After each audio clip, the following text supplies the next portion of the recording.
This series is going to be limited by the shows and movies that I've actually seen. Also, I found these examples of alleged INTJs online in various places, as well as throwing in some of my own. There are going to be some mistypes, hence the bottom tier. Also, fictional characters can't really be typed. All we can hope for is a best fit type. And yes, there are many villainous characters in this one. I should also give a shout out to Michelle Wilson, who started a series like this a long while back that I think is great. I'm finally getting around to doing my version of it, which only took a few years. But, why do stuff when you can just be lazy?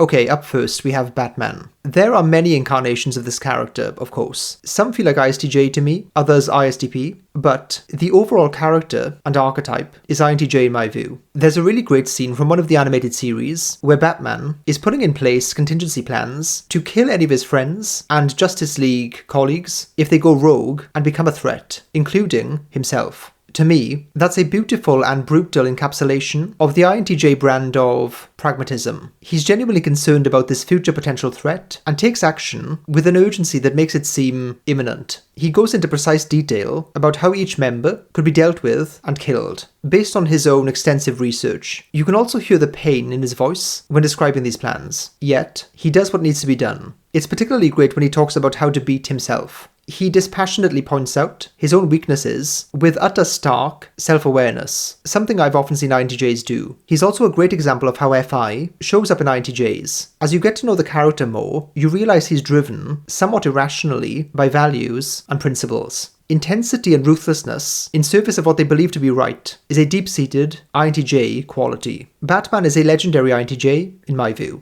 Okay, Walter White. Although I love the poetry of Walter and Jesse, being an INTJ and ESFP odd couple, I have wondered whether Walt was in fact an ISTJ. My reasoning was that he's very much a worrier by nature, and his arc seems to be one in which, because of his diagnosis, he throws away the shackles of caution. Whenever he looks forward, he often sees what could go wrong first. That is very much an inferior any trait. So I've gone back and forth between ISTJ and INTJ for him, but ultimately, I lean towards INTJ. He is perpetually organising towards a specific goal, often one that seems completely unrealistic to the people around him. He's trying to manifest a particular vision of the future, in reality, over and over. The show often feels like an endless NITE cycle playing out, with Walt trying to contend with all the SE chaos going on around him. In the intensity of the moment, he often looks hapless and comically out of his depth. Yet, when he returns to his master plan, he manages to pull things out of the bag. Walt is an INTJ who's always in the eye of the storm, which is pretty fascinating to observe. He's desperately trying to wrestle back control, and usually manages to do just that. I think Walt is a great example of an INTJ. He's a very human portrayal, often showing the weaknesses and the strengths of the type over the course of a single episode. Okay, next up is Gus Fring, also a character from the Breaking Bad universe. I've heard him described as a better version of Walt, which might point to him being a more mature, albeit still evil, INTJ. However, I have the same two options for Gus as I did with Walt, which is INTJ or ISTJ. In this case, I think he's an ISTJ. He is pathologically detail-oriented and meticulous. He often comes across as having OCD, and might actually have it in some form. Compared to Walt, who is often much more chaotic in Flesh World, Gus is calm, composed, rarely physically out of his depth, and basically never flustered.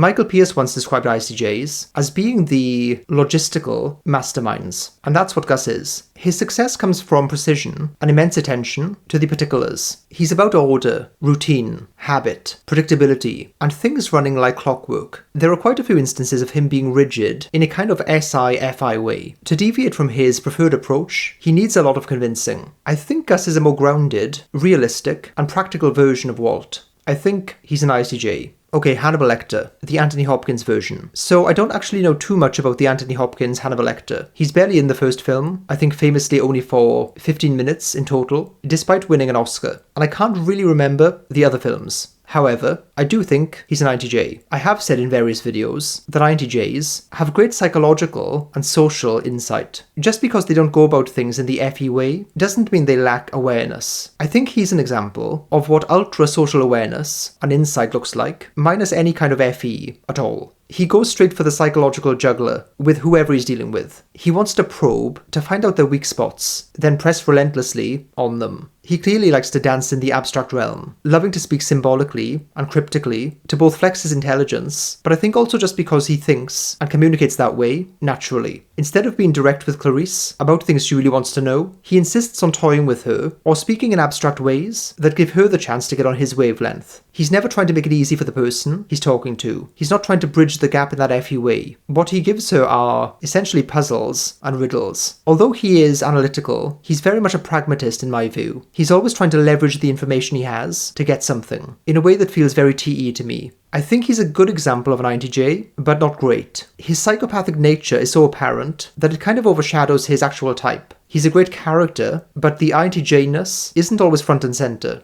Okay, next we have Clarice Starling. I think Clarice is probably an INTJ as well. So I think that Silence of the Lambs is an example of two INTJs going head to head in some ways, which is fun to see. She's a much more realistic example of an INTJ though. She's someone who is quite clearly obsessive, although that's well hidden under the professional appearance, and utterly committed to the life path she desires. When she first meets Lecter, she's obviously intimidated by him, not least because she's still new to the job, but despite any emotional difficulties, she's there for a purpose, and doesn't deviate from trying to get what she wants. The verbal sparring match they have is legendary, with each of them trying to get down to the core of what makes the other tick. Both of them are succeeding in different ways. As you'd imagine from two INTJs going toe-to-toe, the conversation is laden with subtext and implications, far beyond the words themselves. They are trying to show whose psychological powers are more penetrative. She's also impulsive in some ways, running away from home when she was younger, albeit for traumatic reasons, and deciding to put herself independently into dangerous situations. INTJs would often rather risk such things than need to swallow the various annoyances of working with the humanoids. She clearly gets a thrill from what she does. That low-key thrill-seeking tendency is something I've seen from INTJs actually. It's that inferior SE bubbling up. I would say that she's a great INTJ. She's very much the underdog, which I think is quite rare for INTJs in fiction. They are usually the mastermind, or overlord, so this role makes her more interesting. The Mads Mikkelsen version of Hannibal, I'm almost certain, is not an INTJ. I think he's an ENFJ. He seems exceptionally FE heavy to me. He's also way more impulsive and risk-taking than what you'd expect from an INTJ. He's entirely people and relationship focused, and in my view, very much a social extrovert, to an extreme degree actually. He is never burnt out by people and socializing, and fills lots of his spare time with it as well. Okay, Claire Underwood from House of Cards. I see her and Frank Underwood as an INTJ, ENTJ couple. I did wonder about FE for her, but she, like her husband, is a TE machine. Her approach is not to use social finesse or charm. It's a TE bulldozing powerhouse method. She's exceptionally impersonal in her approach, unless her FI is engaged, and some kind of cause or goal is meaningful to her. She's a bastion of the ruthless pragmatism that can often be an INTJ trait. She's a non-stop goal attainer. If she was an INFJ, we'd see her adapting to the people she was interacting with much more. Her approach is simply to be civil and polite, to hide her true intentions, which is much more an INTJ kind of vibe. We do have moments of seeing her complexity and her emotional side. Clearly it's buried quite deep and she's detached from it. I think that both Frank and Claire, though, can be a little bit too generic. They're villainous and power-hungry, which is a cliche for dark versions of the types they are. Next we have Gregory House, from House MD. I've seen people type House as both INTJ and INTP as well. I think he's neither. I think he's an ENTP. I do feel quite bullish about this one, but I'll go into detail in that video. So for now, not INTJ. Okay, next we have Snape. The first thing that's apparent is the complete absence of FE. He has no desire to be nice to people and couldn't care less about being disliked by anyone. In fact, he often revels in it. He's someone who is able to sacrifice any sense of public perception in order to carry out a long-term plan that nearly no one sees coming. He is an enigma, even to his allies. He's able to demonstrate that complete pathological drive and devotion to a particular aim, seeing himself as in service to it. He's a person of conviction, regardless of how unusual the motivations behind it may be. Like is often the case with INTJs, everything he does is intentional and directional. You never really get the sense he's doing something just for the fun of it. It's all part of some interconnected plan or strategy. He's very interested in symbolism and riddles, sometimes choosing to speak abstractly when that really doesn't help communicate things in a clear way. I've heard arguments for him being an ISTJ, and I can see it, although I lean INTJ. The arguments for ISTJ often reference his preoccupation and obsession with the past, or rather, his own past, and how that has a continuing effect on him his whole life. Firstly, I don't necessarily even associate that with SI. Secondly, he's traumatized, so the past is naturally going to be haunting for him. Snape is complicated. As a reader and viewer, he's a very conflicting character. You like him, but wonder whether you should. I think his complexity, and sometimes kind of villain status, while still being understandable in his motivations and drives, makes him a great INTJ.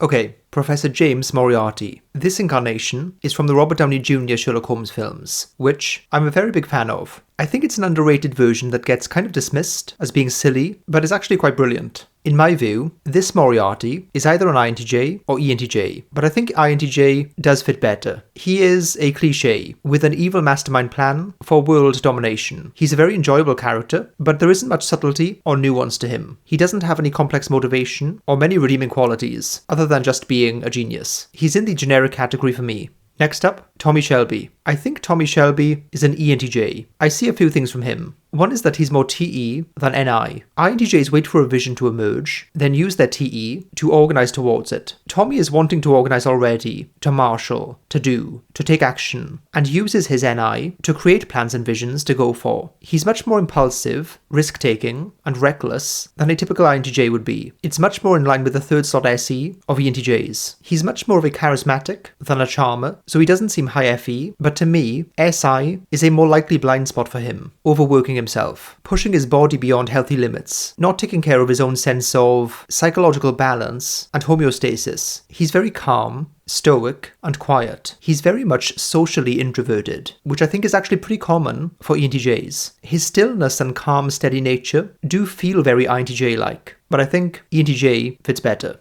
Okay, Katniss Everdeen. I've seen her typed as ISTP, ISTJ, or INTJ. On balance, I lean towards INTJ. ISTPs have little patience for the political moves of people. In fact, because they are any blind, they can miss the ulterior motives and get caught out by the most slippery people. From very early on, Katniss is playing a very high-level political game. In this arena, she makes use of symbolism, both in terms of objects, but also symbolic acts and gestures. Mockingjays, flowers, the District 12 salute, which she weaponizes for solidarity, fashioning herself as an embodiment of the rebellious spirit. Also, we see her perfectly execute, including in the literal sense, a plan to bring down both President Snow and President Coin. When she realizes that one corrupt regime is about to be replaced with another, albeit under the guise of being something better, she suppresses any desire to argue against them or show herself to not be in favor. Instead, she waits patiently and slowly schemes. Then, at the moment she predetermined to be the perfect one, strikes. Her aptitude with a bow and arrow doesn't really factor into her type for me. It's incidental, and, if I remember correctly, might have been a skill developed out of necessity anyway. In my view, she's very much a pragmatic, strategic thinker, who is much more intentional and planful, as opposed to reactive. We do see many moments of emotionality from her, and the choice to volunteer herself is very impulsive and emotional, but in extreme conditions, anyone could act that way. The moments of emotional outburst are rare and not the norm for her. Usually it's more of a slow-burning, intense kind of FI feeling. I think she's a great example of an INTJ. She demonstrates many of the traits of the archetype, but has enough of a human personality to make her interesting as well.